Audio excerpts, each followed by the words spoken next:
How do we detox our thoughts? How do you detox your thoughts? I journal. So Yeah. for me, detoxing is writing down all the things that are happening in my Hmm. life and what are the things so that I can visually see it on paper instead of Hmm. it just running around in my head and turning into a bhel puri scrambled egg, God knows what Yes. combination. Yes.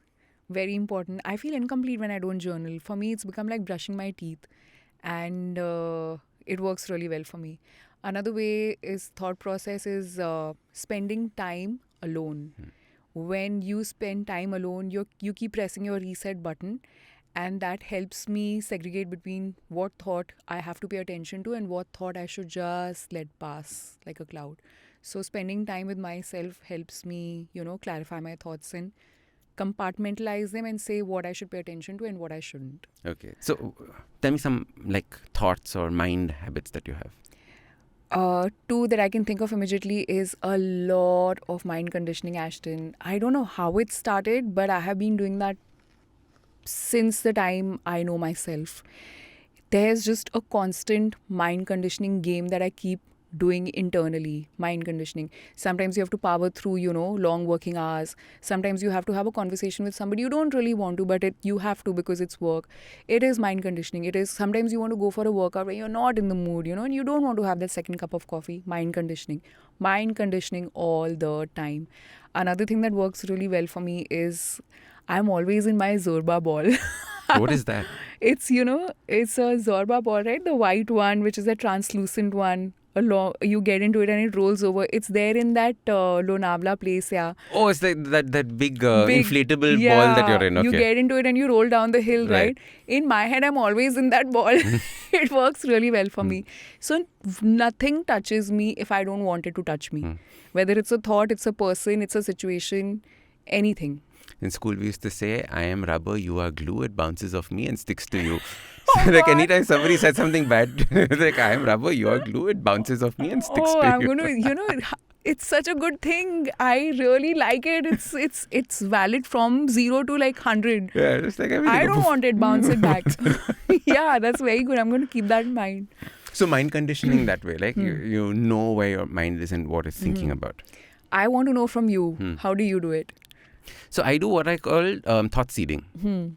Thought seeding is very interesting as a principle. It is saying that you can control the way that your mind thinks by giving it something to think about, right? So the classic example is when you say, don't think of a pink elephant, right? And everyone thinks of a pink elephant because it comes in your mouth and hovers around, right? Flying pink elephant, now you've got little two wings on it also.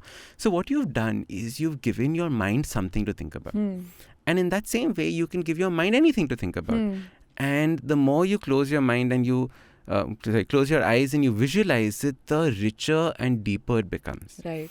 So one aspect of seeding is visualization. The second aspect of seeding is when you're going through something in life where you just can't get rid of the thoughts, you start seeding and giving the mind something to do instead of where it is randomly going. Right. So taming the monkey mind normally is say count back from 10. Right? When you're counting back from 10, the thoughts are in this countdown, and hence you're not thinking about anything else. In the same way, you can seed. Something I like doing is I like seeding my dreams. Right? Just before going to bed, I'll be like, today I'm gonna start thinking about this dream. I start narrating a story to myself, and as I start slipping away, I know that this dream is now floating in. So it is these ways in which I start using the mind. And the reason why I wanted to put this as a part of detox is because when you're putting something that is good, positive, etc., or more in line with the kind of life that you want to lead, the thoughts that don't serve you automatically fall away. Right. Yes. That's a beautiful way of, making sure your mind is on the right track. Spending time with yourself, with the Zorba ball. Another thing that I would highly recommend is spending time in nature.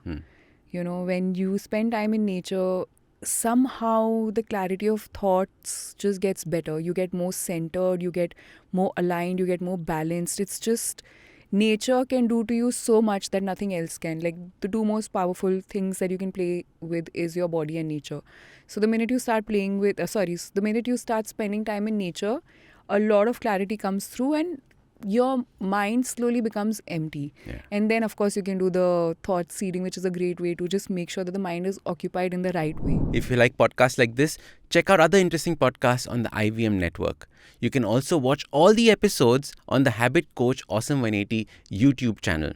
Follow us on social media. We are at IVM Podcasts on Twitter, Facebook, Instagram, LinkedIn, everywhere. You can also reach out to me. I am Ashdin Doc at Twitter and Instagram. You can connect with me on my website, awesome180.com. You can also check out my 2 new books, Change Your Habits, Change Your Life, and the second, The Book of Good Habits for Kids. I am Ashdin Doctor, your habit coach. IVM.